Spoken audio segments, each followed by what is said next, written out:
Fellas, you know Degree Cool Rush deodorant, right? Well, last year they changed the formula, and guys were mad about it. One dude even started a petition. So guess what? Degree heard us, admitted they messed up, and brought the original Cool Rush scent back exactly how it was. And it's in Walmart, Target, and other stores now for under $4. So grab some and remember why its cool, crisp, and fresh scent made it the #1 men's antiperspirant for the last decade. Degree Cool Rush is back, and it smells like victory for all of us.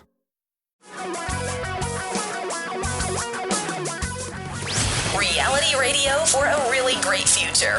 We're talking real money. You know, in all my years of hosting both this and many other financial, money-oriented radio and podcast programs, I'm proud to admit that I'm pretty sure I've never ever been wrong. And if I have, I just can't remember ever being wrong because, I just don't remember being wrong. I'm going to help you there because it turns out denial is not a river in Egypt. Let's see, what would that be called? What was his? Oh, yeah, that would have been a dad joke. Okay, thanks, Dad. Well, you can laugh it off, but I can laugh it off. But, there is actually, all kidding aside here on Talking Real Money with Tom and Don, or Don and Tom, as I prefer it. All kidding aside, we do hate to admit we're wrong, and often we literally forget when we make mistakes or bad choices or decisions. And that happens a lot in this industry, in the financial industry. I find it fascinating when you look at the track record of some mutual funds, especially not the huge ones, although the huge ones make mistakes too. See ARC, for example. But the Houseman Strategic Growth Fund, which has lost 4% a year going back over the past decade, while the S&P 500, including dividends, is annualized 14.5% return. How do you do that? How do you do that? The guy who runs the fund says, underperformance comes from its persistent stance that the stock market was overvalued. Wait. Stocks can't go up anymore. They're overvalued. Let me hear what he said again. His persistent stance. Persistent believing that stocks are overvalued for 10 years. Now, he does admit, good. There's a quote now. In my coarser moments, he says, I've said I underestimated stupidity and overestimated intelligence. Now, we've had this discussion before about how people feel about their overconfidence. He's the only smart one, and the rest of us who have been buying stocks and pushing the value higher, because that's how stocks work. The more people who buy them, the higher the price goes, and the more the companies earn, the higher the price goes. So all of us are stupid, and he's the only smart one. Oh, he knows more than the market. More than the market. So familiar. Gosh, that sounds a lot like Bill Gross. Fill in the blank. I mean, there's many mutual fund managers who have said, well, that can't happen. It did. Yeah, well, it can't happen again. It does. Yeah, it happened again.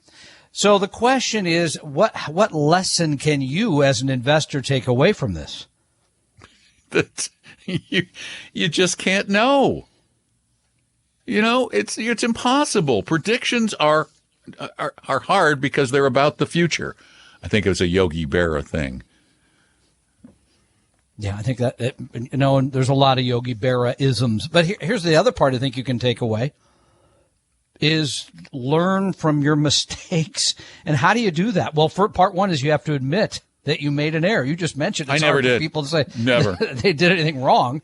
And our friend Jason Zweig thinks that beyond just sort of mentally agreeing and admitting to yourself that you made a mistake, that you should write it down and set it aside so that you will look at it later and say, oh, remember when I thought I was so right about that, but I was wrong? Don't want to do that again. Actually, that's kind of a good life idea. What you might want to do, not just about your investments, but about life, is every single day or every week, write down the things that you thought were going to happen, the things that worried you, that concerned you, about life and money, and write those down. And then, every few years, go back and look at whether you got it right. I did that about the things I thought I'd done wrong, but I ran out of paper. No, I'm talking about do it real time, do it contemporaneously. I know. Oh, I know, but I did. You for were like trying to 5 make a years. joke. You were trying to make a joke. I know. No, I didn't try. That was a joke. No, that was a joke. That was a weak it might not have been a funny joke, but it was a joke nonetheless. Jokes, actually, by definition, jokes are something that people laugh at. Remember the last guy on the podcast said, Don? Yeah. Don't stop Tom's jokes because they are funny. I know. I have one of those. That's what he said. I have one of those for an upcoming question in the show. Oh, okay. So anyway, so that the reason this comes up today is because people want to do something. Mm-hmm.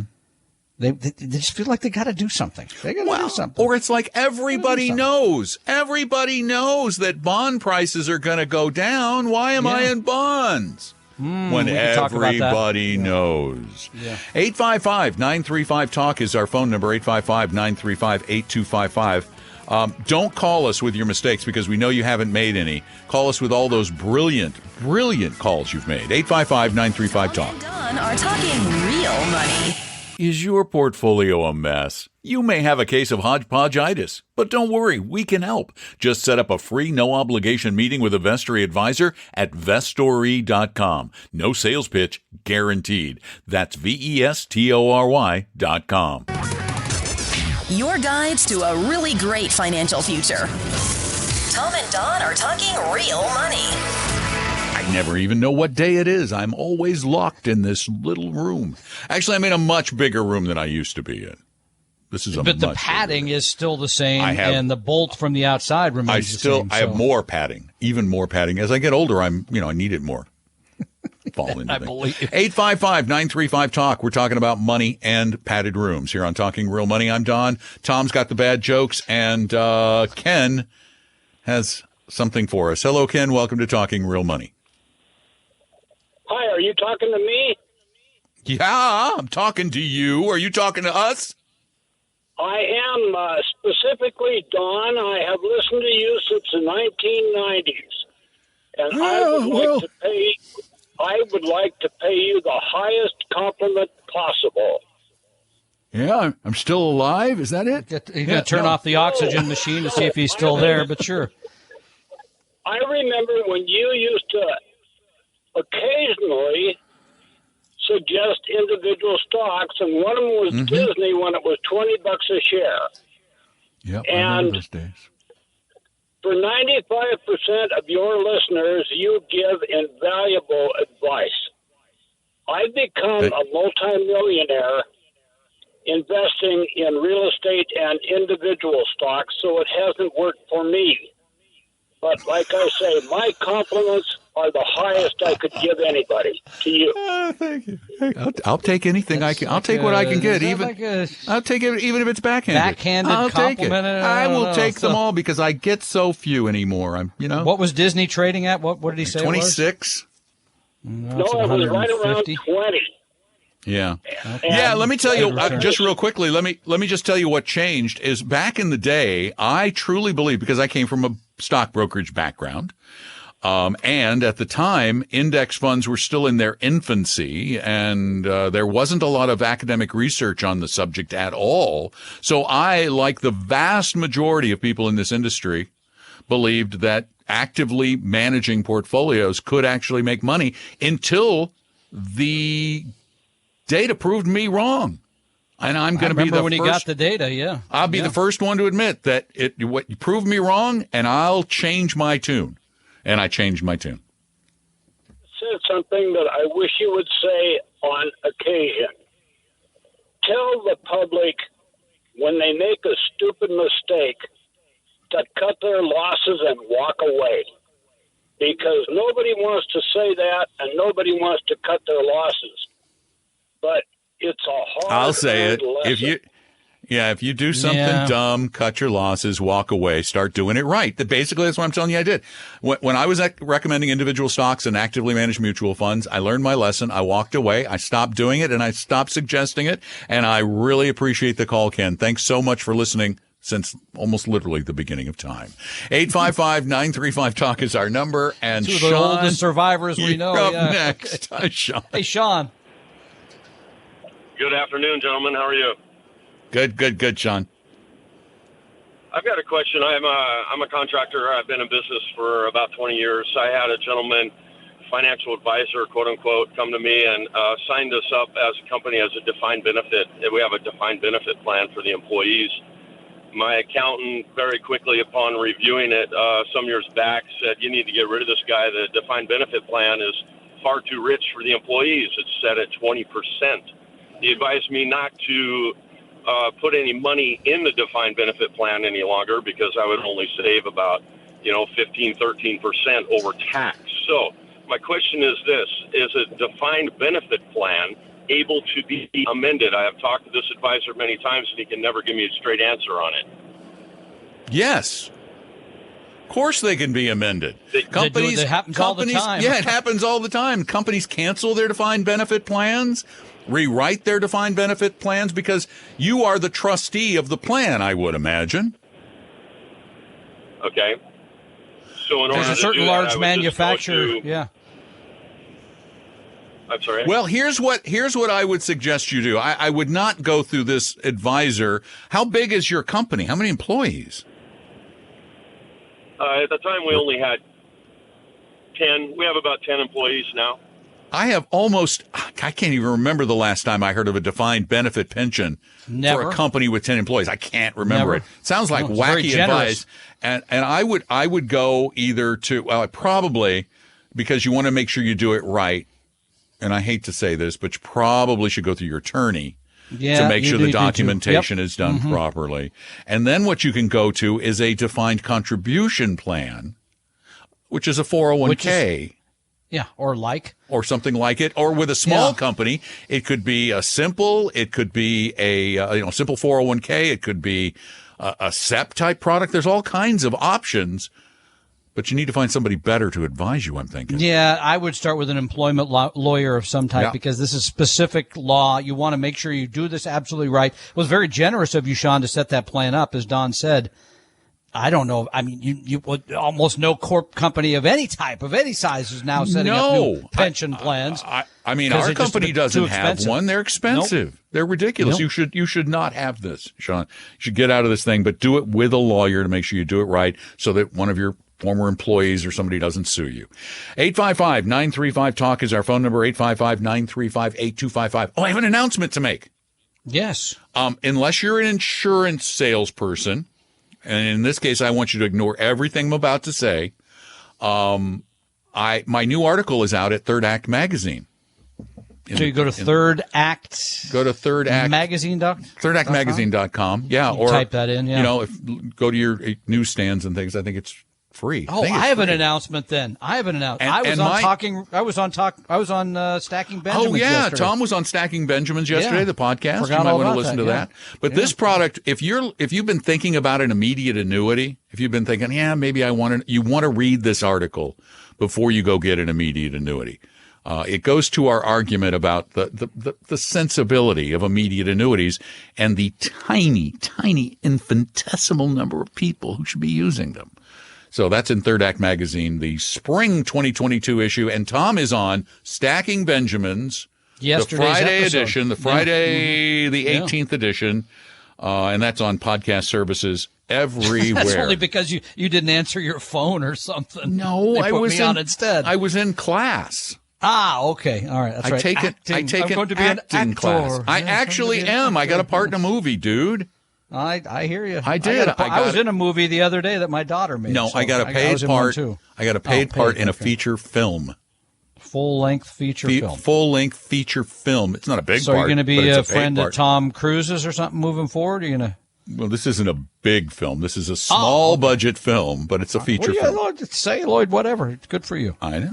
So I'll tell you guys when that comes out, which will probably be a couple of years. So be patient. 855-935-TALK is our number. We've got some lines open for you. We also take calls at talkingrealmoney.com that you write in, and we're going to sneak one of those at least in here before the hour is out. So stick around. We got money to talk about. Tom and Don are talking real money. At some point, most investors need professional financial guidance. So get a little bit of free help or a lifetime of affordable 100% fiduciary guidance at Vestory.com, Vestory.com. For your real life and real future, Tom and Don are talking real money. Hey there. Well, we're here to talk about money with you. 855-935-TALK.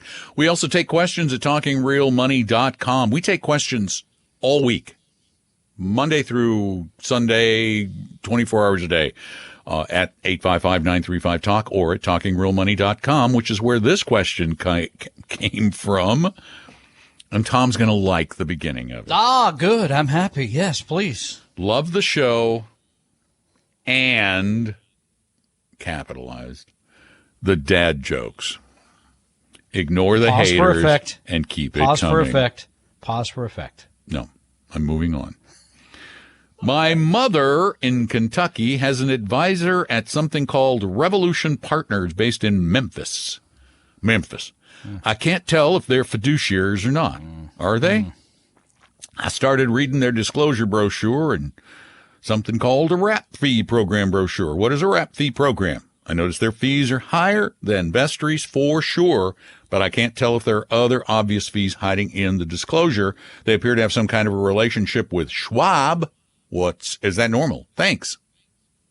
Revolutionary Partners? I looked him up. I already looked him up for you. I'll tell you all about him. Tell him about wrap fees. Is it Washington? Is it Adams? Who else? Revolutionary Partners? No, I don't know which revolution, but I looked him up. Independent, registered investment advisor. They are an RIA. Yep. They are not a broker-dealer, which means they are required to always act as a fiduciary. They do not sell stocks or bonds. They do not, according to their Form ADV Part 2, sell insurance, which means it puts them into the rarefied air of always a fiduciary. Now, we can't tell. I can't tell the type of products they use. No, here. we don't know that. And their fees start at 1.25%. No, 1.5. 1.5. 1.5. Little higher than, a lot higher than we'd like. Yeah, about 50% higher than we'd like to see. That's kind of high. Wrap fee is this. So that's simply the annual fee an advisor charges for all work, planning work, investment management work, rebalancing, client work, all that stuff. Mm-hmm. And then the investments are sort of part of, well, those charge extra, of course, right? Because you got to pay the people that run the mutual funds or exchange traded funds. But a wrap fee just means that it's inclusive. So that's the idea. We don't know what their total fees and expenses are going to be. Well, because if they're 1.5 and then they're paying another half to for funds, now you're starting to get kind of expensive. You're up around 2%. And spendy. You know, if they get in that fund Tom accused me of having in the last episode / hour, 3.06 or whatever it was, 4.5%. You better have a really good asset allocator for that. There are mutual funds that charge over 3%. Hard to believe, but there are. In today's world. What was the other one about what was the wrap fee? There seemed like there was something else. Oh, he said, I noticed the fees are higher than Vestry. Oh, and they appear to have some kind of relationship with Schwab. Is that normal? Oh, yeah. That is very normal. So, I mean, and I like that a advisor has a separate third-party custodian. You're not giving your money to the advisor. You're giving your money to Charles Schwab to hold. The advisor does the management with the money at Schwab. You give them limited power of attorney to do that, but they couldn't take it out and send it to themselves. So I actually like that relationship. And it's funny, we get another question right after that about financial advisors. And this is a gentleman who says his objective, he wants to get 100% fiduciary financial planner. My objective is to select 3 firms, interview each, and then decide. He went to the SEC website and read their Part 2 brochures on Buckingham Wealth, Strategic Wealth, them. Mm-hmm. Cordasco Financial Network. Don't know them. He said, I'm not sure they're 100% fiduciary. It appears. Where's Cordasco based? Cordasco is in Naples, Florida. Buckingham's in the middle of the country, unless they're working with somebody who's affiliated with them. Right. Which they have many people. The Cordasco does have a conflict in that they have a division that sells insurance, it appears. And Buckingham's highest fee, I think, is 1.25%. Is that right? It is, yeah. Yeah. Cordasco is something I do like to put on my chimichanga to add a little flavor. Cordasco's highest fee is 2%. So, in my opinion, too high for me. Cordasco's out of the picture. Buckingham is reasonable, and then he goes on to say, "I know Vestry, but I'm saving the best for last." Tom and Don are talking real money.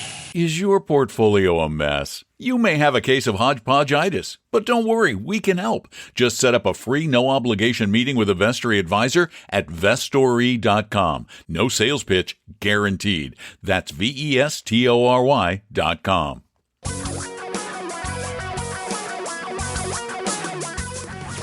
Reality radio for a really great future. We're talking real money.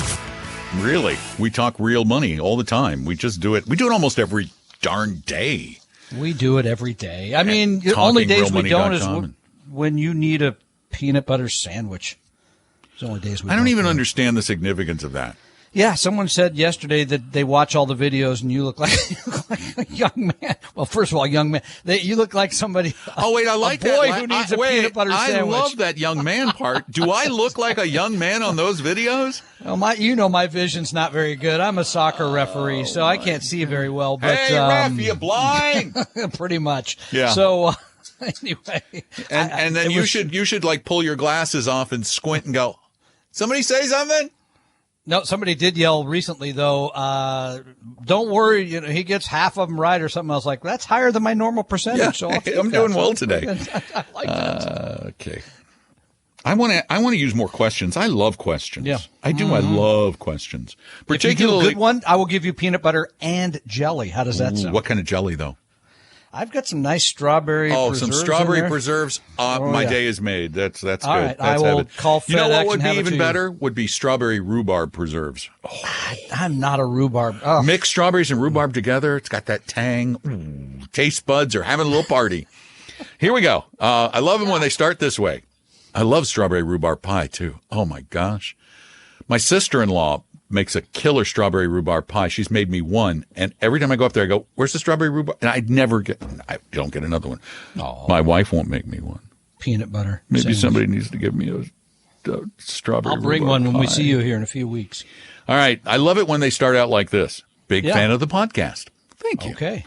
My question is regarding rebalancing my account. Almost 2 years ago, I utilized the ultimate buy and hold strategy. I've slowly been adding money. That's from Paul Merriman, correct? Yes, it is, sir. Okay. Yeah, I knew you knew that. Because if it says ultimate, it's Paul. Anything that's the ultimate, it's Paul. Yep. I've slowly been adding money. If it's just the average, that's us. I've slowly been adding money to the investments. What are your thoughts on using the money I add to buy the investments that are down instead of selling the investments that are too high? Thanks. What do you think of that idea? Yes. That's better than peanut butter, strawberry, and rhubarb. Yes, that was exactly what I was going to suggest before we even got into your suggestion, the writer suggestion. Yes, that's correct. Wow. That's it? That was it? I think well, okay, let's just step back. Number one, yes, you should rebalance your account. Mm-hmm. You could either do it periodically. You could do it depending on the amount of change in the portfolio. Number two, anytime you add money to a portfolio, you want to buy the things that have gone down or haven't gone as much as the other ones, right? That's a no-brainer. And it's better to do it that way to rebalance rather than having to sell a security and buy another one. And here's another reason why it's a good idea, because if you sell one that's up, you're going to realize a capital gain, and you're going to have to pay taxes on it in a non-tax advantaged account. Correct. So no, your thinking is correct and well done. See, our listeners are smarter than average. Way. How about this one? Another one that starts off perfectly. Hi guys, love the show. Listen daily along with stacking Benz. Oh, so they've probably heard you by now. Ooh. I built a taxable account with Schwab. I call it my bridge money or FU money, to quote J.L. Collins. Okay. Future. It's for those of you. I was going to come up with something, but future underwear fund. It's to get future underwear, which you may or may not need. Right. Yes, go ahead. Over the last year or so, I've been watching SCHD. I should have been watching SCHD.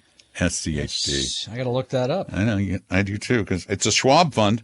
Yes, I know that, Bart. I know that. Oh, it's the dividend fund. It's the Schwab dividend fund.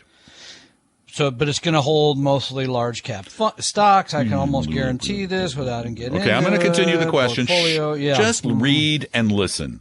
Okay. Can you read and listen at the same time? No. I didn't go think ahead. so. Over the last year or so, I've been watching SCHD, and I like the idea behind it. Is this a fund that would be okay in a taxable account paired with the S&P 500 index fund? I'm 45 and do not plan on touching my money for 10 to 15 years. Side note, we can't contribute directly to a Roth any longer. What if there's all kinds of stuff wrong with this, Tom? I'll let you take it on. Okay, first of all, but just to step back again, because people think, well, we got to go to a break. But I know. We'll come back. We'll talk about what people believe about dividends, and somehow they're getting something for nothing. Not true. Right. And plus, the thing I'm going to take you to task on is the lack of diversification. We'll be back. Tom and Don are talking real money. A second opinion could save your life either physically or fiscally. Let one of our Vestory advisors help you save your future at Vestory.com, Vestory.com. Your guides to a really great financial future. Tom and Don are talking real money. Gosh, I'm actually surprised at how many movies Ronald Reagan actually did. Holy cow. How many of them are actually viewable, though? That's a lot of questions. He did looks like about 40 movies. Those were the days where you worked for a studio and they told you go make Don McDonald's making a movie, you got to make it with him. You're like, who is Don McDonald? It doesn't matter. Go make the movie with him. Yeah. Okay. Sorry. Anyway. Who cares? We were just talking about that during the break, but who cares? Actually, before the break, we were talking about a gentleman wanting to own both SCHD, the Schwab Dividend ETF, and the Schwab S&P 500 Index Fund, which he already owns, in a taxable account. Okay, so let's go back. There's a taxable account issue, too, here that we need to bring up. So that's very tax inefficient. Yeah. A high dividend payer, and this one, you looked this up, pays about 3%, which is a high dividend payout. But there's no free lunch here. In other words, when they pay those out, the price of the security generally is readjusted for what got paid out. So you're not getting something for nothing. Number two, this particular fund only holds around 100 equities, so it's pretty narrow. And it holds a lot. A lot of sugary drinks and other bad things. I mean, it's kind of interesting. It's actually, the fund is about 13% cola and cigarettes, because seems an era past. Wait a minute. They're good cash generators. They're good earnings generators. There's not a lot of growth in those industries, but they generate a steady dividend. And that's what's happening is companies that don't pay out dividends or big dividends are often reinvesting in themselves and building the value of the business. Companies with big dividends tend to be paying out their earnings rather than rolling them back into the company. And, of course, a lot of companies are buying back stock. That's been a big thing the last almost 20 years. My big issue with this portfolio is that when you own the S&P 500 and SCHD, basically SCHD is just a subset of the S&P 500. It's large, but has a small value tilt. It's the same portfolio, basically. It's redundant. You're just boosting your dividend yield. And you don't have any more than 500 stocks. That's not diversification. Not anymore. Not in this world. No. You really want to own thousands, as we've talked about before. You own any of the Vanguard, Fidelity, or Schwab total global portfolios. You own like 9,000. Here's the thing. Here's people say, well, I wish you guys would quit recommending VT. Okay. I just said three. I gave you three options. No, but they don't. Fidelity doesn't have a global equity ETF. You got to own two of them. Yeah, you got to own two of them. Schwab does not have a global ETF. Why don't they get with it? None of these guys have a global ETF. Vanguard's the only one with a truly global ETF. How hard is it to weld those two together? I don't know why they don't do it, because I don't know. But anyway. I know. I'll tell you why they don't do it. Because people don't want to own global. They'd rather just own the U.S. because I live in the U.S. It's a better place. Okay. So anyway, I'm just going to say VT again. I'm telling you, to the gentleman who wrote this note, you want to own what you have plus a better portfolio, a portfolio that's better for a taxable account. Much own VT. Better. Because VT is not likely to pay out capital gains. due to their structure. I think this was an ETF, though, too. This was an ETF, so they're not likely to pay out capital gains, but they have a 3% dividend on which you're going to be taxed every year. Yeah. So by the time you factor that in. And if you can't do a regular Roth, well, if it's longer-term money, do a backdoor Roth and put your taxable things in the backdoor Roth, if need be. And let's explain that, because every time we mention backdoor Roth, then I get a couple of calls. What is a backdoor Roth? Go ahead, tell them what it is. Backdoor Roth is where your income is too high to do a regular Roth IRA contribution. Mm-hmm. And please, I think we looked this up recently. It's like $208,000 for a couple. I don't remember the exact number. $180,000, I want to say, for a single person. If your income's higher than that, you cannot contribute to a Roth IRA. And a backdoor Roth is this weird little loophole, little gnome codicil that people that the government kind of missed. It was like, oh, did we forget to put that in? Because all you do is you open if you do this at the same exact time or pretty close within a day or two, you open up a non-deductible IRA for which there are no income limitations. Anybody can do those who has earned income. You put the money in there, and then you immediately turn it into a Roth. Well, and people misunderstand. They think if they're putting money in a 401k, they can't do this. Of course they can. Yeah.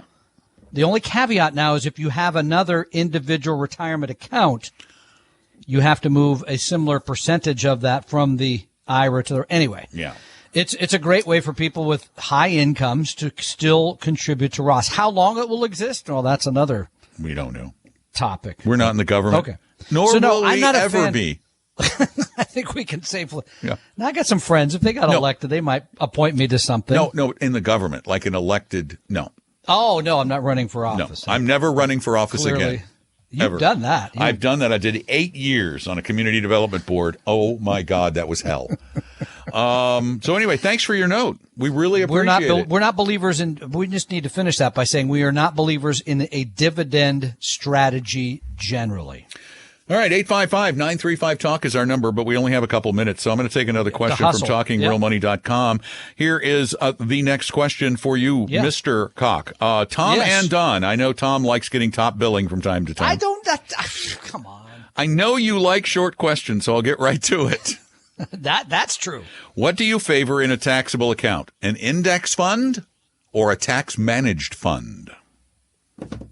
Well, an index fund is by its nature tax managed to some degree. No, but then there are tax managed index funds. Vanguard has tax managed index funds. No, I was just, you didn't let me finish my thought. I'm sorry. So yes, you can own a tax managed fund, but here's the thing. None of the above would be what I would have today. Because of the advent of ETFs. Really? Yeah. Nope. Yep. ETFs, having found their place in the investment world, are in and of themselves tax advantaged in that they tend not to. And by the way, I read a piece recently from Vanguard that said someday we may actually have a realized capital gain. It could happen in an ETF. Sure, it could happen. But it's not likely because of their ability to swap. Yeah. Instead of selling securities or handing it off to someone else inside of the warehouse, as they call it. An index ETF would be your choice then, sir? Yeah, it would. We got a quick call here. You want to try and take it? You have it? I don't see it on my screen. So Ryan. Hey, Ryan, welcome to Talking Real Money. We have 1 minute. We better be fast. Go. All right, excellent. Hey, guys, so we were just talking about the backdoor Roth and the conversion. And so the question is, when does it make sense to do that versus just keeping the money in the IRA? And there's two different things here, Ryan. I'm going to interrupt you because time is short. Number one, a backdoor Roth is different than a Roth conversion. Right. Those are two different things. When is it a good time? I mean, anytime, because if you're trying to just save some money in a post-tax environment so that when you retire, you have different pots of money, I would say anytime. And as far as converting a regular IRA to a Roth, not a backdoor, that's just a regular conversion, that makes sense at least for part of your money in so you have something different coming out at the end. Also, it makes sense if you think you're going to be in a lower tax bracket in the future than you are today. Thanks for your call. We'll be right back. Tom and Don are talking real money. Is your portfolio a mess? You may have a case of hodgepodgeitis, but don't worry, we can help. Just set up a free, no-obligation meeting with a Vestory advisor at Vestory.com. No sales pitch, guaranteed. That's Vestory.com. For your real life and real future, Tom and Don are talking real money. And for those of you who have longer questions, not short questions, but really long ones, like you really would like somebody to go over your portfolio and see what you've done right and see what you might have done wrong. We will, at our firm, Vestory by Appella, do that for free with no obligation. And we're not going to pressure you to do anything. There's no high pressure sales pitch of any kind. All you have to do is just set up an appointment at your convenience, and Tom will make someone take your appointment. Pretty much whenever. He'll make sure it happens. Just go to Vestory.com. That's Vestory.com. And set that appointment up. Or if you like calling, like some people do, you call 800-386-3004. But call that number during working hours or you'll just get a voicemail. 800-386-3004 or go to Vestory.com, Vestory.com. We hope you realize that the information provided on Talking Real Money is for informational, educational, and hopefully enjoyable purposes only. Providing personalized financial planning or investing advice takes time, so please consult with a really good fee-only fiduciary investment, tax, or legal advisor. We know a good one. Investing must always involve risk. In other words, you can and probably will lose money at times. Also, as much as you want it, no one can accurately and consistently predict the future. So past performance doesn't tell you a darn thing about what the future will bring. Unlike many other programs that say something similar, Talking Real Money is not trying to get you to buy or sell any financial product or securities. Instead, the program is provided as a public service by Appella Capital, a fee-only registered investment advisor. Thanks for listening, and please visit TalkingRealMoney.com for more information and disclosures. And to keep the lawyers happy.